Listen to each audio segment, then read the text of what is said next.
recordar es vivir.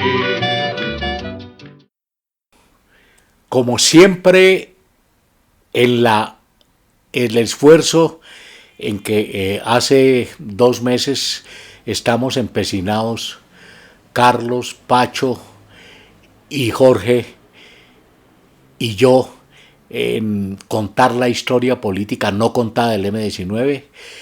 Hoy estamos haciendo el episodio número 4. En el número 3 terminamos diciendo que el movimiento Comuneros fue el germen de lo que iba a ser después, en 1974, el movimiento 19 de abril. Vale la pena explicar de dónde y por qué ese nombre de Comuneros, que no tiene nada de original. Resulta que para los años 70, principios y finales del 60, los Tupamaros en Uruguay habían sido la organización que destacó en la lucha urbana porque puso en jaque la dictadura en Uruguay y porque tuvo unos éxitos enormes. Pero los Tupamaros es un nombre que los revolucionarios uruguayos toman de su historia, porque los Tupamaros eran unos corteros de caña de las finales del siglo XVIII, que tuvieron en su momento una lucha contra el Imperio Español similar a la que tuvieron aquí en Colombia los comuneros en Santander, en El Socorro, en Charará, en Oiva, en San Gil, con José Antonio Galán. Como nosotros no nos podíamos llamar Tupamaros porque eso no le decía absolutamente nada a la población colombiana, excepto un grupo musical que creo que se colocó ese nombre, la orquesta Los Tupamaros, pero eso no tenía nada que ver con la revolución, sino con la música. Entonces optamos por tomar, hacerle seguimiento y seguir.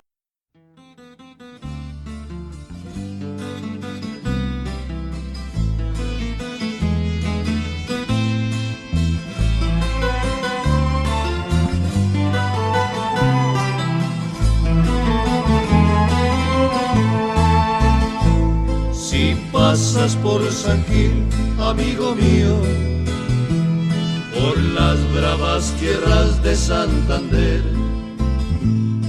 ahí tu paso al detener, admirarás el Ponce en su raudo transcurrir. Los pasos de los Tupamaros, dijimos, bueno, en Colombia no hubo Tupamaros, pero hubo comuneros, y por eso adoptamos el nombre Comuneros.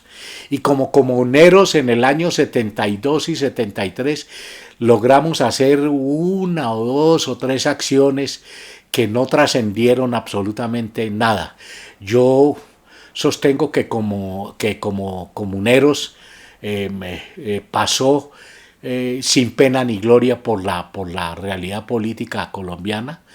Es más, debo decirlo en este momentico, que desde la existencia de Comuneros a finales del 72 ya teníamos la idea de reivindicar a Bolívar a través de la lucha contra el Imperio Español como el gran líder de América Latina.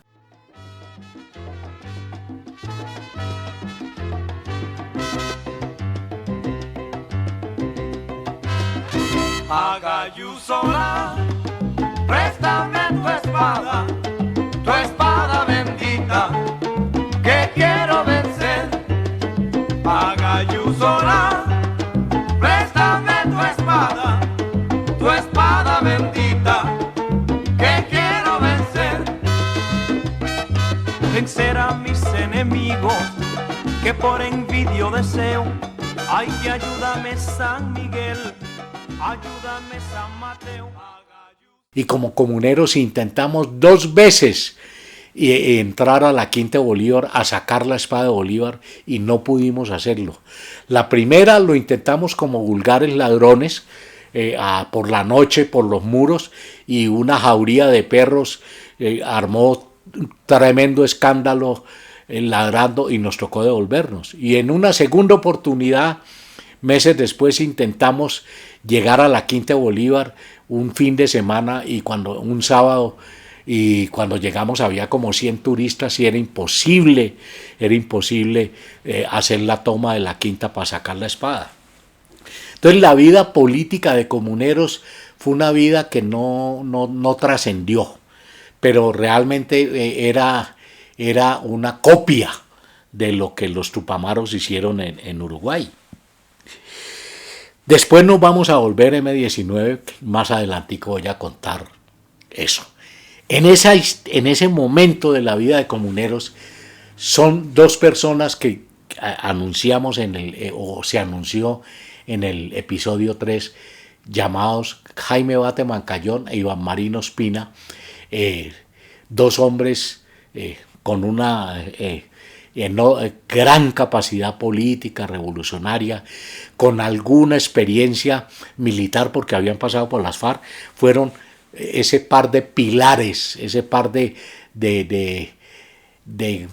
cimientos profundos que permitieron que después Comuneros existiera y después se transformara en M19. Para ese momento, de finales del 60, principios del 70, donde aparecen Iván y Jaime Bateman, Colombia, la juventud colombiana estaba recibiendo, y en general el pueblo colombiano estaba recibiendo influencias culturales muy potentes, una de ellas la influencia cultural mexicana a través del cine. A través del cine mexicano, los colombianos a nivel popular nos educamos en un evento que era la Revolución Mexicana. Entendimos que los pobres tenían opción de triunfar y de derrotar a los ricos, y eso lo vimos a través del cine mexicano.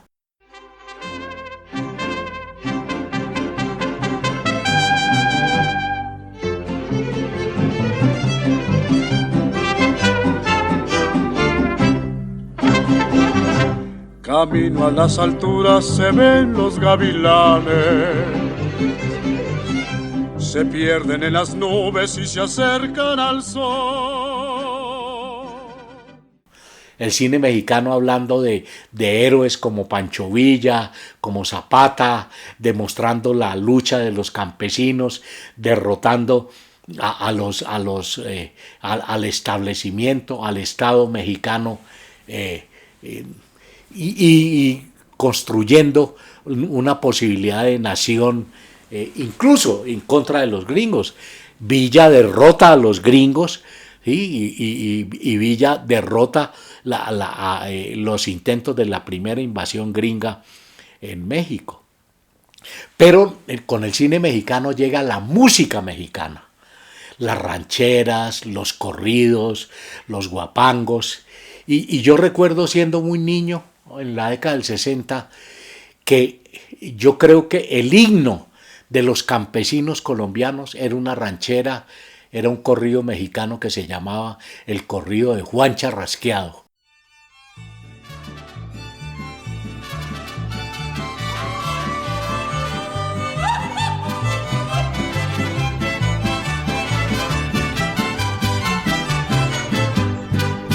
Voy a cantarles un corrido muy mentado, lo que ha pasado allá en la hacienda de la Flor, la triste historia de un ranchero enamorado que fue borracho, parrandero y jugador. Juan se llamaba y lo apodaban Charrasqueado. Era valiente y arriesgado en el amor. A las mujeres más bonitas se llevaba. En esos campos no quedaba ni una flor. Juan Charrasqueado era un tipo, un héroe, un héroe de la Revolución Mexicana, o un tipo mundano que era un charro, que tomaba trago, que era muy macho, que conquistaba a todas las muchachas. Y los campesinos colombianos, donde uno iba, ¿sí? Todos se sabían el corrido de Juan Charrasqueado. ¿sí? Que empezaba, que Juan se llamaba y lo llamaban Charrasqueado, era valiente y era en el amor, y no había campesino colombiano, por lo menos de la zona andina, en general, que no se supiera la canción de Juan Charrasqueado.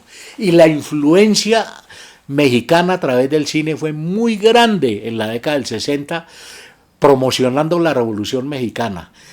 Pero del lado norteamericano, mientras el cine mexicano construía un discurso, como dicen ahora los intelectuales un poquito medio casposos, una narrativa, ¿sí?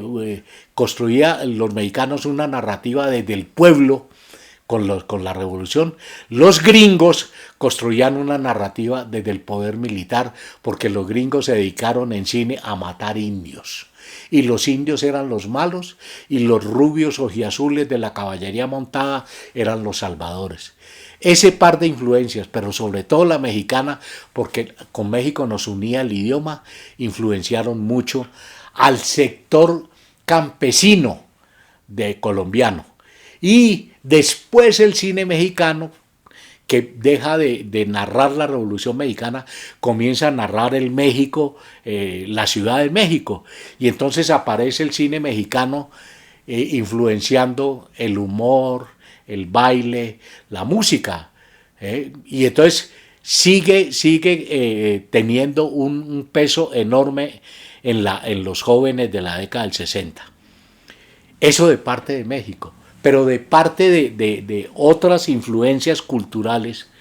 ¿Y por qué Cali es como la sede, la meca, uno de los dos puntos originarios junto con Bogotá de lo que va a ser llamado el M? Cali, por alguna razón, era en la década, finales del 60, principios del 70, era como la meca cultural colombiana. En Cali había un conservatorio donde era el único sitio, creo, si no me equivoco, donde se enseñaba ballet a nivel popular.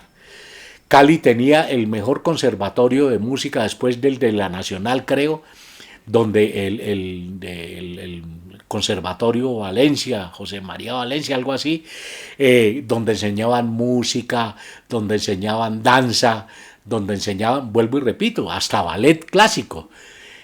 Cali tuvo el primer gran movimiento de jóvenes que exploraron la cinematografía, personas como Mayolo, como el que le volvieron famoso después de muerto, el Andrés Caicedo, como los otros cineastas, generaron un movimiento de cine en Colombia, donde fueron pioneros. Bogotá ni siquiera tenía eso. Cali tenía la posibilidad, era una ciudad que despertó muy rápido como a la mal llamada modernidad, porque todavía no era modernidad. Y entonces Cali, después de los Juegos Panamericanos de 1971, de pronto se volvió una ciudad entre comillas moderna, pero tenía una condición muy especial respecto de otras ciudades. Cali tenía una condición de ciudad cívica.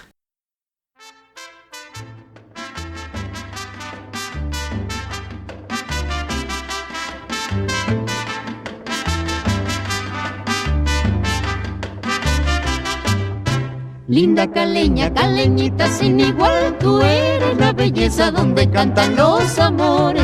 Tienes la gracia y la dulzura tropical, por eso caleñita yo te canto mis canciones. Cuando tú bailas con frenética emoción y mueves sabrosito tu bonita cinturita, toda la gente va sintiendo admiración por ser tú la más bella y adorable morenita. Yo no te olvidaré jamás y solo cantaré por ti, porque tú eres bonita y mi linda caleñita, porque tú eres bonita y mi linda caleñita. Yo no te olvidaré jamás y solo cantaré por ti. Yo recuerdo que la gente para coger el bus urbano hacía cola para montarse al bus. Eso desapareció. Eso después a finales de la década del 70 y principios del 80 la cultura traqueta, desapareció el civismo caleño. Pero Cali era la meca de una forma de pensar y de hacer arte distinta. La canción, la música, la poesía, el dadaísmo tuvo en Cali una sede muy importante. Yo creo que esa confluencia de una enorme cantidad de influencias culturales, incluso europeas, después del 68, el París del 68, mayo del 68, en Cali, a través de la educación universitaria, se recibieron enseñanzas de todos, una cantidad de pensadores europeos, en moda, empezando por Regis Debray, y todos los jóvenes que participaron en el movimiento de mayo del 68. En esa realidad Iván y en esa realidad Bateman se unen y se ponen de acuerdo y comienzan a hacer contactos en Bogotá inicialmente, y después algunos jóvenes en Cali que habían sido miembros del Partido Comunista. Ahí se relaciona con Elvesio Ruiz, que va a morir después en el Palacio de Justicia, se relaciona con otros compañeros y compañeras, muy pocos, que vivían en Cali y habían vivido la experiencia en Cali y en el Valle de un movimiento estudiantil muy fuerte, muy combativo, muy revolucionario, que en ese momento colocó muertos en la larga fila de mártires que tiene la lucha del pueblo colombiano. Entonces, yo siempre he creído que Bateman, no solo por su estatura, porque era un hombre muy alto, Bateman parecía una antena. Y yo creo que Bateman fue siempre una antena, porque fue un excelente, y en mi opinión, si no el mejor, uno de los mejores comunicadores políticos que ha tenido Colombia. E Iván era un hombre que era el complemento de Bateman, porque en opinión mía, Iván era el polo a tierra. Iván se encargaba de volver realidad, ¿sí?, los sueños de Bateman, los discursos de Bateman. Cuando dicen contaban los radistas en la guerrilla que para transmitir se necesitaba un equipo, pero se necesitaba una antena y se necesitaba un polo a tierra. Yo creo que el equipo en Comuneros y después en el M, el equipo era la ideología revolucionaria, la antena era Bateman, que era el que comenzó a hablar y a convencer a la gente, a establecer una comunicación, y el polo a tierra era Iván, que se encargaba de que ese discurso, esas palabras, esa transmisión no se perdiera y encontrara las frecuencias para ser escuchada en distintas partes. Ese binomio, Iván y ese binomio, Iván y Jaime, hicieron posible el M-19. Yo creo que sin ellos hoy no estuviésemos aquí contando esta historia, porque no se habría sucedido la historia. Creo que hay momentos de la humanidad donde los hombres siempre son muy importantes como estirpe, como género, y que no vaya a aparecer nadie a decir que las mujeres, obvio, cuando digo hombres es el género humano.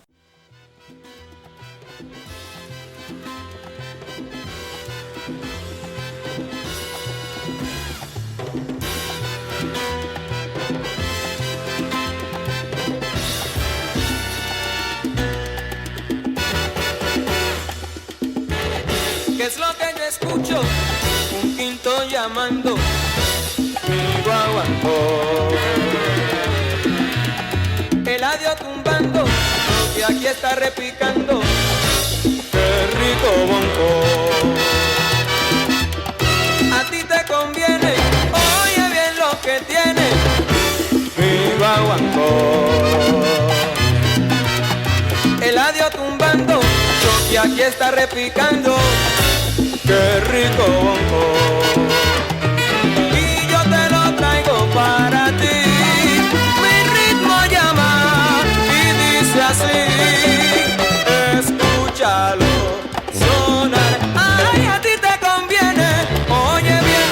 tiene mi guaguancó. El adiós tumbando, lo que aquí está repicando, qué rico bonco.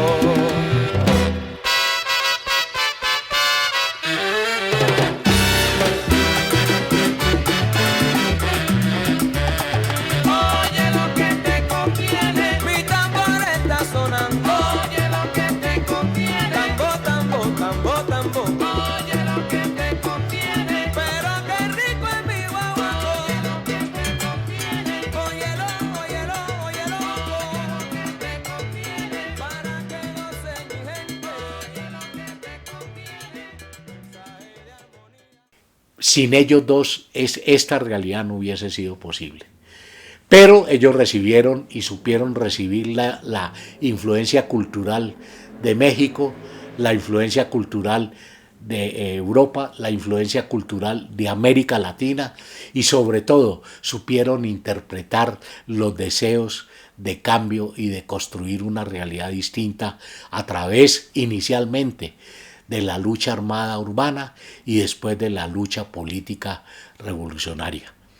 Creo que sin ellos no hubiese sido posible hoy, esta realidad que estamos viviendo en pleno 2024, donde se habla del gobierno del cambio, que bueno, uno dice cuál cambio y a ratos cuál gobierno, pero sin ese par de seres humanos en 1970, 71, 72, este gobierno del cambio hoy no hubiera existido. Eso dicen los que saben de historia, que eso es casuística, bueno, como queramos llamarla, pero el origen de lo que el M-19 fue, de lo que el M-19 logró, de lo que el M-19 sigue siendo, aunque no exista físicamente, está en unos jóvenes que creyeron en Bateman y en Iván, y en unos jóvenes que habían recibido la influencia de América Latina y la influencia universal. Creo que en el episodio 2 o 3 hablé de que había un momento en que uno comenzó a sentirse ciudadano del planeta y comenzó a dejar de ser ciudadano de un país que estaba emergiendo a la realidad.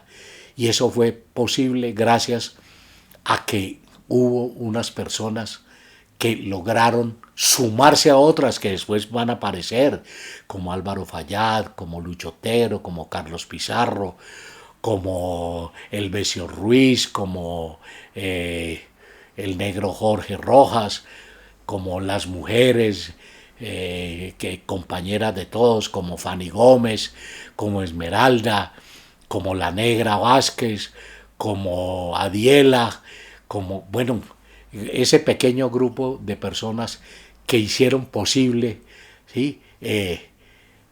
Un sueño que de verdad teníamos y que en alguna medida mínimamente alcanzamos a cumplir. Esta es parte de esa historia y ya en el próximo episodio comienzo a contar qué significó Comuneros en términos de la construcción política.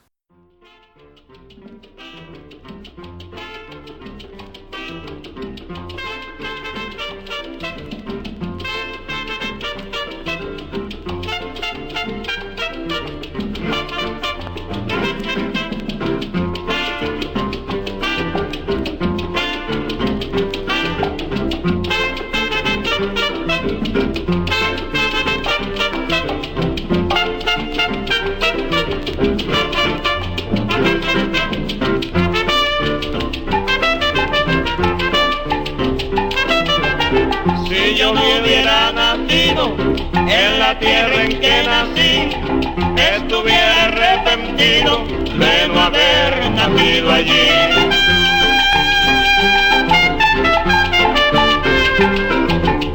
Yo no tengo la culpita, oigan queridos hermanos, de nacer en esa islita y de ser buen borincano.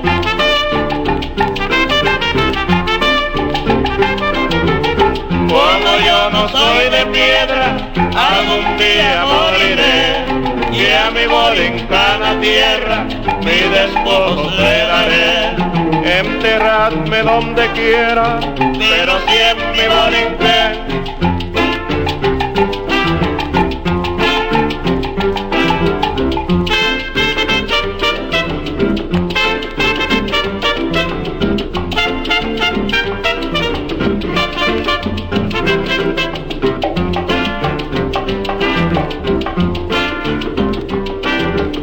Bolívar en Venezuela, en Cuba soy Martín, y en República Argentina el glorioso San Martín.